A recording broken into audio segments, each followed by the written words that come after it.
ባዩሽ ከዚህ በኋላ አሁን ተመልሳ ወደ እስር ቤት የምትገባ ይመስላችኋል? ዝም ብላ በቀላሉ የምትገኝ ይመስላችኋል? እንግዲህ ልካቸውን ነግራቸው እንግዲህ በዋስትና ወጥታለች። ነገር ግን ፈርማ ስለወጣች የትም አታመልጥም። ነገር ግን መለቀቅ አልነበረባትም። እንደው የሚገባቸውን መረጃዎች መሰብሰብ ማሰባሰብ ነበረባቸው። ነገር ግን ይሄን አላደረጉም ማለት ነው።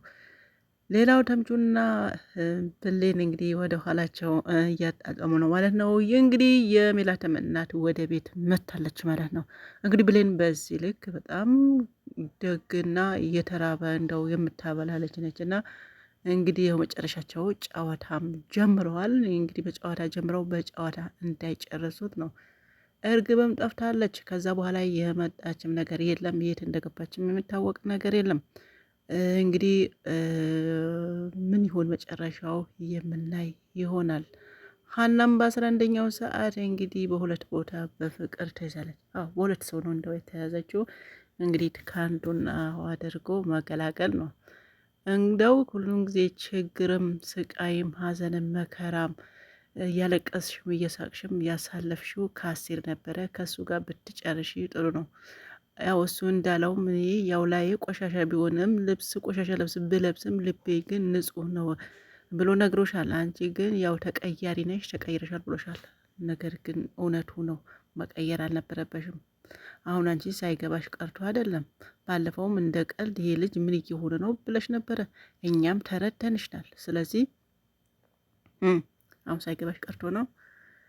አይ እንደው አስራ እስከምትይ ይሄ ልጅ በታስቃየው እንዲሁም ደግሞ እሱም እንደ ጓደኛው ወደ ጎዳና እየወጣ ይገኛል። ማጨስም ጀምሯል። ከዚህ በኋላ የቀረው ምንድን ነው? ምንም። እንግዲህ ሁለቱም ጓደኛሞች ተመሳሳይ የሚያደርጋቸው በፍቅረኛዎቻቸው መከዳዳቸው ወይም ደግሞ ፍቅረኛሞቹን ማጣት ነው። እንግዲህ ያው እንደዚህ ሲሆኑ ብዙ ጊዜ ወጥተው ማጨስ፣ የሆነ ሱስ መግባት፣ ያልሆነ በቃ የሆነ ያልሆነውም ከቁጥራቸው ውጭ በቃ ያለ እነሱ ሴቶች ሌላ ሰው ያለ እንዳይመስላቸው እስቲል ራሳቸውን እስከ ማጥፋት ድረስ የሚደርሱ አሉ። ስለዚህ አሴር እንግዲህ ከዚህ በፊት በተምቹ ሲስቅ ሲያላግጥ ነበረ። አሁን ሳይውል ሳያድር እንግዲህ ያው ተጠቅልሎ ቤቱ ገብቷል። ሰላም አለይኩም ወራህመቱላሂ ወበረካቱሁ። ሰላም ጤና ይስጥልኝ። ውድና የተከበራችሁ የቻናሌ ቤተሰቦች እንዴት ናችሁ? ደህና ናችሁ ወይ? በያላችሁበት ሰላማችሁ ይጥፋ ይብዛ። እንግዲህ ጠፍተናል፣ እየጠፋን ነው። ለምን ለመጥፋት እንሞክራለን። ያው እየተከታተልም ነው። ወደዚህ ባንመጣም እየቆየን ደግሞ አንዳንዴ ያው እንመጣለን ማለት ነው። እንዴት ናችሁ? ደህና ናችሁ ወይ? እንግዲህ ኖላዊ እያየን ነው። በ11ኛው እንዳልጠበቅ ነው ሆኗል። የሜላት ወርቅ መገኘቱም ደስ ቢለንም ግን እርግብን በመጥፋቷ እንዲሁም ደግሞ የባዩሽን በቁጥጥር ስር መዋሏ ቢያስደስተንም ነገር ግን መልሳ መለቃቋም አግባብ አይደለም። እዚህ ጋር እንዲያየሁትን ነገር የምር መረጃ ከእውነት አታችሁ ነው ወይ? በደንብ መረጃ አጣርታችሁ ብትይዙ ወይም ደግሞ እዛው ባትወጣ ነበር። አሁን መልሳ ትገኛለች ወይ? እንግዲህ ያው በአሽሙር እሷም ተናግራ ነው ወጣችሁ። ከዚህ በኋላ ያለውን እንግዲህ እናንተም ታውቃላችሁ። በቀላሉ ባዩሽ ማግኘት የምትችሉ አይመስለኝም። ተሳስቷችኋል። እሷን እዛን አስቆይታችሁ መረጃን ማፈላለግ ትጀምሩ ነበረ። እንዴት ነው በአንድ የመለቀቃቻት? ይሄን አግባብ አይደለም። ሌላው ደግሞ የሜላት እናት ከስንት ጊዜ ቆይታ በኋላ ያው መታለች። እሷ እንደምታውቋት እኔ ብዙ ጊዜ ግርም የሚለኝ እንደዚህ እናትና ልጅ ያሉ ወይ ምንም ያለ መስማማት ያለ መግባባት እናትና ልጅ ቁጭ ብሎ ብዙ ጊዜ መትናከር ምንድን ነው የሚባል ነገር መናረክ፣ እነዚያ መጨቃጨቅ የማየው እነሱ ግን እነሱ ያምርባቸዋል። እናትየው ቁጥ ናቸው። እሷም ነገራችን ላይ ቁጥ ናቸው። ሰላምም ቁጥ ናቸው። እዛ ቤት ያለው ጤነኛ ሀኒና ሙናሴ ናቸው ማለት ነው። ስለዚህ አሁን ቆይታ መታ አሁንም ሊጣሉ ነው ጀምረዋል። ስለ ባዩሽ መጀመሪያ ብዙ ነግራት ነበረ። ነገር ግን ሜላት ያለ ማመን ያለ መረዳት ይመስለኛል አሁን ሲቆይ ሁሉም ነገር እየተረዳች መታለች። እዛን ደግሞ እናቷ መጀመሪያ ነግሬሻለሁ ስትላት አሁን ደግሞ ሽንፈቷን ማመን አልፈለገችም። እንግዲህ ያው እንዳመጣብኝ ይሸክማለሁ እንዳው እንዳትጨምርልኝ ይመስላል። እንግዲህ አሁን ደግሞ ዋናው ነገር የተረዳችው በመስፍን እንደሆነ ሜላት ደግሞ ያው ገብቷታል ማለት ነው። ወይም ደግሞ ባዩሽን ነግራታለች። አሁንም በማነች ሜላት ለመስፍን ለመጠየቅ ምን ብላ ነው የምትጠይቀው? በእውነት እስካሁን የምታውቀው ነገር ከሌለ አሁን ትልቅ የቤት ስራ ነው የሚሆነውና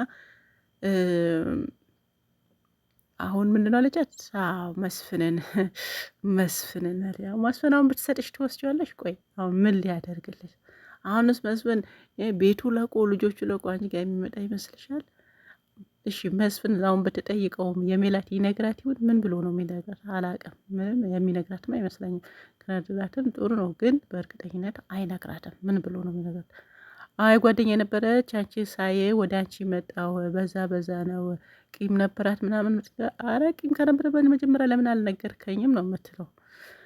እና እኔ እንደ ባዩሽ አይነት ቂመኛ ሰው አይቼ አላቅም። ቂሙ የማይረሳ ለካ አንዳንድ አባባሎች ወጋ ቢረሳ ተወጋ ይረሳ የሚባለውን ያው በሷን አይቻለሁ። ነገራችን ላይ ያው አልተወጋችም። መስፍን ጓደኛዋ ነበረ። ሜላት ሲያደር ደግሞ ያው ሜላት ወደ ሜላት ያው አዘነበለ ነው ይህ ነገር። ሜላት ታውቃለች ታውቀውም ያው ታውቀዋለች ይሁን ያው እንግዲህ ያው ጓደኛዬ ላስተዋውቅሽ ብላ ነው ያስተዋወቀቻት። ሳታውቅ ቀርታ አይደለም። ግን ለምንድን ነው ብላ ጠይቃው ይሁን ሜላት ወደ እሷ ሲመጣ መስፍን የባዩሽ ጓደኛ ከሆነ ለማስተዋወቅ ያው አስተዋውቃ ነው ወደ መጨረሻ አካባቢ ወደዛ ያደላ ነበረ። ነገር ግን ለምን አንተ ጓደኛዬ ፍቅረኛ ነህ ለምን ምክንያቱም ምንድን ነው ብላ ጠይቃለች። ምን አገባት ለምን ጠይቃለች? አኪድ ወይ እሷም ወዳ ይሆናል በአንድ የተቀበለችው የተቀበለችው ማለት ግን ዞሮ ዞሮ ያው መጨረሻ አካባቢ በሚያርፉበት ጊዜ እንደዚህ አይነት ድንጋጤ ደርሷል ማለት ነው።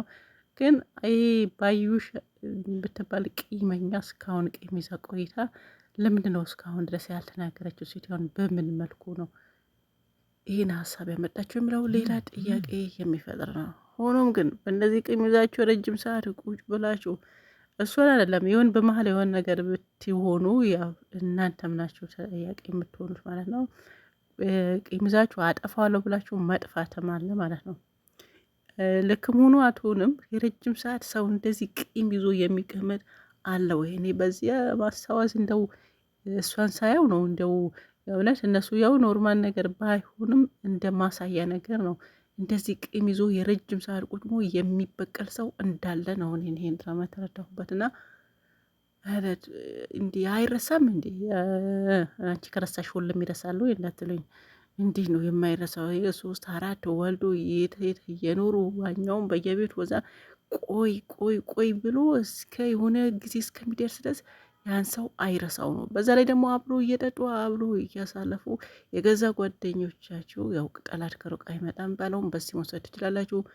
ከሜላት ጋር እየበላች እየጠጣች ጓደኛ ነፍሴ ነፍሴ እየተባባሉ ከዚህ በኩል ግን ነፍሷን ለማውጣት ሞክራ ነበረ፣ አልሆነላትም። እንግዲህ ተመልሳለች። ግን እንደዚህ አስመሳይ ሰዎች እንዴት እንደሚሳካላቸው ባላቅም ከዚህ ወዳጅ መስሎ ጠላትን ከጀርባችሁ የሚወጋጁ እንደ ባዩሽ አይነት ሰው ናቸው ማለት ነው። እንደ እርግብ አይነቱ ደግሞ የሚጠቀሙበት ናቸው፣ ተጠቃሚዎች ናቸው። የሆነ ትርፍራፍ ነገር ተስከዳጅ ከሰጠቻው የሆነ አድርጎ የተባሉት ነገር ያደርጋሉ። ስለዚህ ይህም አንዱ ነው። ቂመኛ አያችሁ፣ የሰውን ህይወትን ለማጥፋት ትንሽዬ ነገር ነው። ሌላ ደግሞ የማነው የአስረስ ፍቅረኛ ምንትናን ለመግለጥ አቅዳለች። እንግዲህ ያው መውሳ ደግሞ ወንድነህ ወይ ወንድነትህን አሳየ። ወንድነት በምንድነው ማሳየው? ሀናን በመግደል ነው ብላለች። እንግዲህ ሀናን መግደል ወንድነት አይደለም፣ እንደኔ ሰምቶሻል። አሁን በእንደዚህ አይነት ተንኮላቸው ከዛ እስከገደለ አንድ ደግሞ ጅላጅል የእውነት መስሎ እንዳትሞክረው። ሀናን ለምን እንደምትገድላት መጀመሪያ አወቅ። ስለዚህ እሷ ከገደለች በቃ አንድ ላይ ሊሆኑ፣ አንተ እዛው መሀል ላይ ነው የምትቀረው። ስለዚህ እንደው ሀናን መንከባከብ አለብህ፣ እንደው ከዛ ልጅ ጋር እንድትሆን። ምክንያቱም እችኛዋ ደግሞ ዳር ትይዛለች። ስለዚህ አንተን ፍቅረኛ ታገኛለህ ማለት ነው። ስለዚህ ሀና ግፊው ሂጂ ሂጂ በላት እንጂ ወይ አንድ ጣትት ብታነሳ ያልቅልሃል።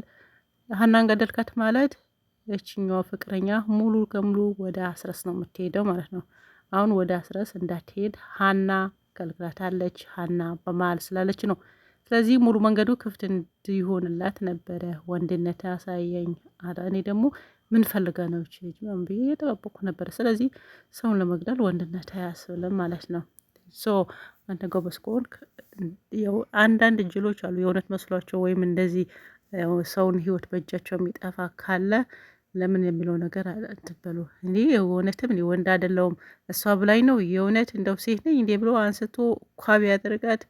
ያው የማትወጣው ትገባልና አንተ ለምንድን ነው ብለህ አጭን መጀመሪያ በቃ። ከዛ በኋላ እንደው ሀና መግደል ይቅርና ፑሽ ፑሽ ፑሽ ማድረገው አለብህ። አዎ ፑሽ አድርጋት፣ ምክንያቱም እንዳይለያዩ። ከዛ ፍቅረኛ ታገኛለህ። ሰላማችሁ ይብዛ። ባይ ባይ።